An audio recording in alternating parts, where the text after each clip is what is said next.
Μια φορά και έναν καιρό, σε μια χώρα της Ανατολής, ζούσε ένας ψαράς.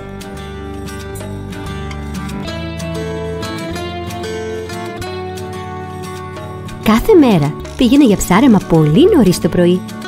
Έριχνε τα δίχτυα του 3 φορές και γύριζε το μεσημέρι στο σπίτι του με μια ψαριά αρκετά καλή.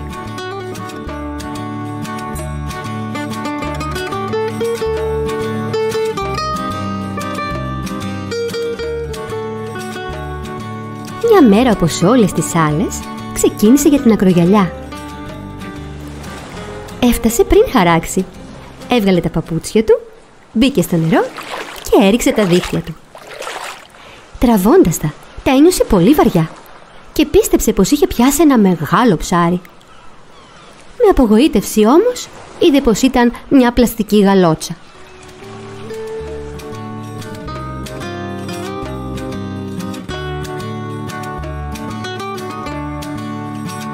Ο ψαράς μουρμούρισε κάτι για αυτούς που πετάνε τα σκουπίδια του στην παραλία και έριξε τα δίχτυα του για δεύτερη φορά. Όμως το μόνο που κατάφερε να βγάλει ήταν σκουπίδια και πλαστικά μπουκάλια.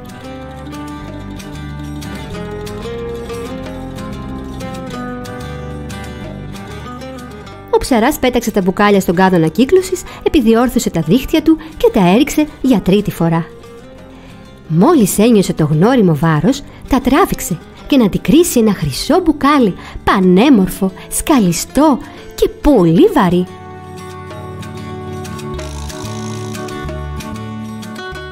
Ο ψαράς δεν πίστευε την τύχη του. Ένα τέτοιο αντικείμενο θα άξιζε πολλά χρήματα.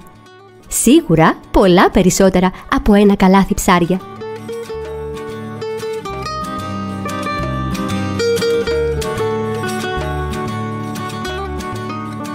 Εξέτασε το μπουκάλι προσεκτικά από όλες τις πλευρές και ύστερα το κούνησε δυνατά, αλλά δεν άκουσε κάποιον θόρυβο. Το πόμα του μπουκαλιού ήταν καλά σφραγισμένο και ο ψαράς ήταν πια σίγουρος ότι περιείχε κάτι πολύτιμο. Για να σιγουρευτεί, με το μαχαίρι του και αρκετή προσπάθεια έβγαλε το πόμα του μπουκαλιού. Με τεράστια ανυπομονησία, ο ψαράς αναποδογύρισε το μπουκάλι, όμως τίποτα δεν έπεσε από μέσα του. Ο ψαράς το ακούμπησε στα βράχια και έκατσε να σκεφτεί τι θα το έκανε, όταν ξαφνικά άρχισε να βγαίνει από το μπουκάλι καπνός τόσο πυκνός που δεν είχε ξαναδεί ποτέ στη ζωή του. Ο καπνός ανέβηκε ψηλά στον ουρανό, σχεδόν έφτασε τα σύννεφα και ομίχλη απλώθηκε πάνω από τη θάλασσα και την ακτή, μέχρι που ο ψαράς δεν έβλεπε τίποτα. Τότε ο καπνός μαζεύτηκε ξανά και μπροστά στα έκπληκτα μάτια του ψαρά εμφανίστηκε ένα τζίνι ψηλό σαν 2 γίγαντες που είχε ανέβει ο ένας πάνω στην πλάτη του άλλου. Βλέποντάς το, ο ψαράς σκέφτηκε να το βάλει στα πόδια, αλλά ο φόβος του ήταν τόσο μεγάλος που δεν μπορούσε να κουνηθεί από τη θέση του. «Σε ευχαριστώ που με απελευθέρωσες», είπε στον ψαρά, και ο ψαράς αναθάρισε και αναστέναξε με ανακούφιση. «Τώρα θα σε φάω», συνέχισε το τζίνι, και ο ψαράς δεν πίστευε στα αυτιά του. «Μα γιατί να με φας?» ψέλισε. «Μόλις απελευθέρωσα. Μήπως το ξέχασες κιόλας?» «Όχι, δεν το ξέχασα. Και για να σε ευχαριστήσω θα σε αφήσω να επιλέξεις τη γαρνιτούρα που θα σου βάλω», είπε το τζίνι. «Τι τυχερός που είμαι», είπε ο ψαράς. «Όμως αν πεινάς πολύ, γιατί δεν με αφήνεις να ξαναρίξω τα δίχτυα μου και ό,τι πιάσω είναι χάρισμά σου?» «Όχι», είπε το τζίνι. «Θα σε φάω. Και αν θέλεις να μάθεις το γιατί, άκουσε την ιστορία μου.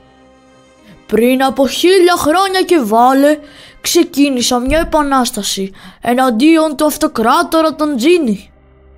Η επανάσταση απέτυχε και ο αυτοκράτορας, για να με τιμωρήσει, με έκλεισε σε αυτό το μπουκάλι. Το σφράγισε καλά με ένα ξόρκι για να μην μπορώ να το ανοίξω από μέσα και το έριξε στη θάλασσα. Τότε ορκίστηκα πως θα χάριζα σε όποιον με ελευθέρωνε αμύθιτα πλούτη για εκείνον και την οικογένειά του, για 7 γενιές. Πέρασαν όμως 500 χρόνια και κανένας δεν με ελευθέρωσε.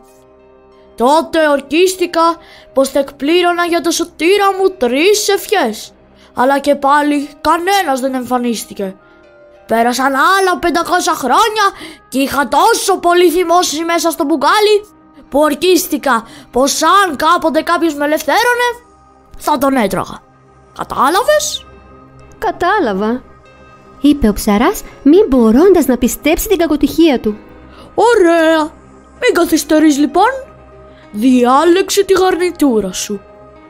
«Ναι, όσο μιλούσες άρχισα ήδη να σκέφτομαι διάφορες συνταγές. Αλλά πού θα βρούμε τα υλικά εδώ, στην παραλία?» «Αυτό είναι δική μου δουλειά. Μέσα στο μπουκάλι έχω τα πάντα», είπε το τζίνι. Και τότε στα μάτια του ψαρά άστραψε η ελπίδα.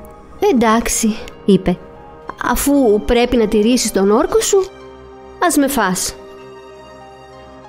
Όμως μου αρέσουν πολύ οι πατάτες και οι ρίγανοι και διαλέγω αυτά για γαρνιτούρα και μυρωδικά. Έχεις πατάτες και ρίγανη μέσα στο μπουκάλι?» «Φυσικά», απάντησε το τζίνι. «Επιστρέφω αμέσως και μην κάνεις να φύγεις, μικρό ανθρωπάκι, γιατί θα σε φτάσω πριν καν σκαρφαλώσεις αυτά τα βράχια». «Όχι, όχι, δεν θα πάω πουθενά. Έχω πια αποδεχτεί την τύχη μου. Θα μείνω εδώ», απάντησε ο ψαράς, καθώς το τζίνι άρχισε να μεταμορφώνεται πάλι σε πυκνό καπνό και να μπαίνει σιγά σιγά στο μπουκάλι. Όταν όλος ο καπνός είχε πια μπει στο μπουκάλι, ο ψαράς πετάχτηκε από τη θέση του και έβαλε το πόμα όσο πιο σφιχτά μπορούσε. Άκουσε τότε μια φωνή μέσα από το μπουκάλι. «Να φέρω και λεμόνια?» «Οπωσδήποτε και λεμόνια», γέλασε ο ψαράς, ενώ πετούσε το χρυσό μπουκάλι ξανά στη θάλασσα, χαρούμενος που είχε καταφέρει να ξεγελάσει το τζίνι και να σώσει τη ζωή του.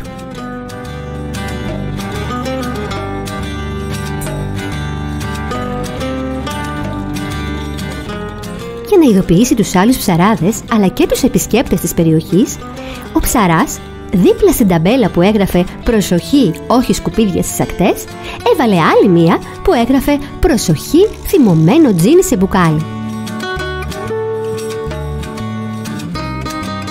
Πολλοί άνθρωποι βέβαια συχνά αγνοούν τις πινακίδες που τους προειδοποιούν για κάποιον κίνδυνο. Εμείς όμως πάντα προσέχουμε και τα σκουπίδια και τα θυμωμένα τζίνι. Έτσι παιδιά!